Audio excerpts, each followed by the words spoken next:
Bonjour chers collègues, aujourd'hui je vous présente Google Classroom pour ceux qui ne le connaîtraient pas déjà.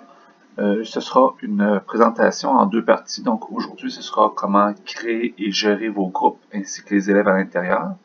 Et lors de la partie de demain, ce sera gérer des devoirs, assignations ainsi que documentation et comment les organiser à l'intérieur de Google Classroom. Donc, pour accéder à Classroom, deux possibilités. Je vous suggère toujours, lorsque possible, pour les outils Google, de travailler directement avec le navigateur Google Chrome. Donc, dans Chrome, quand vous ouvrez un nouvel onglet, à la droite, ici, vous allez avoir 9 petites tuiles et vous devriez trouver à l'intérieur Google Classroom. Vous pouvez cliquer directement dessus. Si ce n'est pas le cas, vous cherchez tout simplement Google Classroom et vous allez arriver directement avec le premier lien dans votre Classroom. Lorsque vous entrez dans Google Classroom, la première des choses très importante, c'est le panneau de configuration. Donc, si je regarde ici à droite, c'est là que je crée et rejoins un nouveau cours, de petits plus à côté des 9 tuiles.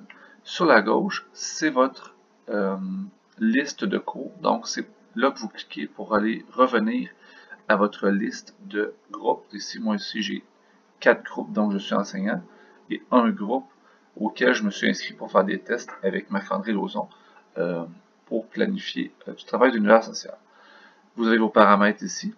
Dans vos paramètres, ce que vous allez pouvoir déterminer, c'est entre autres, une chose qui peut être assez agaçante, c'est si vous recevez une notification par courriel lorsqu'il y a quelque chose qui se passe dans votre Classroom.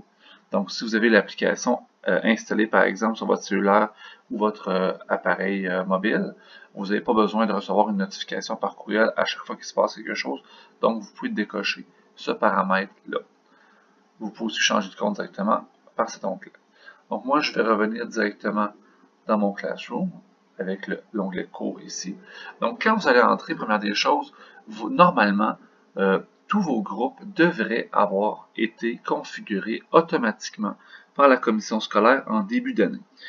Si vos cours sont déjà configurés, ce que vous devriez faire, c'est que vous allez avoir dans chacune des petites cases ici, donc si vous n'avez jamais utilisé Classroom depuis le début de l'année, un bouton qui va vous demander si vous acceptez d'être l'enseignant de ce groupe-là et de l'activer. Donc ici, j'en ai pas parce qu'ils n'ont pas été créés par la commission scolaire, je les ai fait moi-même. Donc, supposons que je rentre dans mon cours de robotique, on va regarder les options qui s'offrent à nous. Première des choses ici, on clique sur le nom pour entrer à l'intérieur, on clique ici pour avoir la liste des élèves, et on a ici des options qui nous permettent de déplacer à l'intérieur de notre organisation de cours un groupe, d'en modifier un, de le copier ou de l'archiver.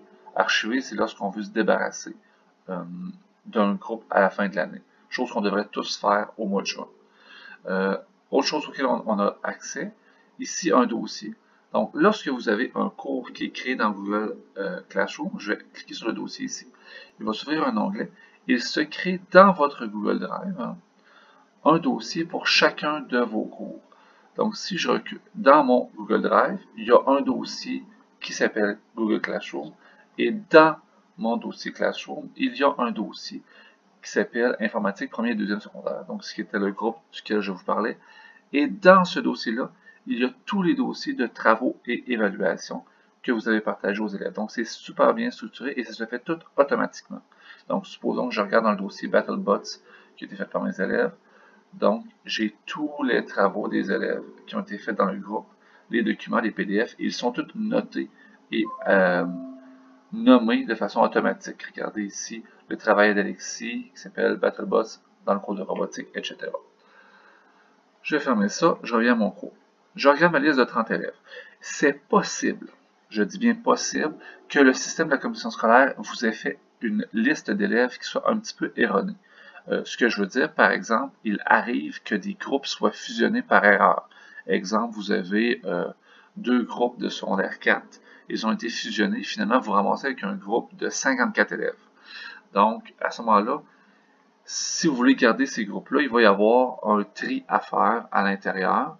C'est-à-dire que vous pouvez cliquer, par exemple, sur 2-3 élèves et choisir comme action, par exemple, de les supprimer, de les retirer de votre groupe. S'il s'agit de groupes qui ont été fusionnés, pour ne pas avoir à travailler en double, et là je vais revenir ici dans mes cours, vous pouvez prendre votre groupe, ici, supposons qu'il y a 54 élèves à l'intérieur, vous allez le copier, donc il va se faire un double de votre groupe, et par la suite, dans le groupe numéro 1, vous allez effacer les élèves qui n'ont pas rapport dans le premier groupe, et vous allez par exemple appeler groupe 1.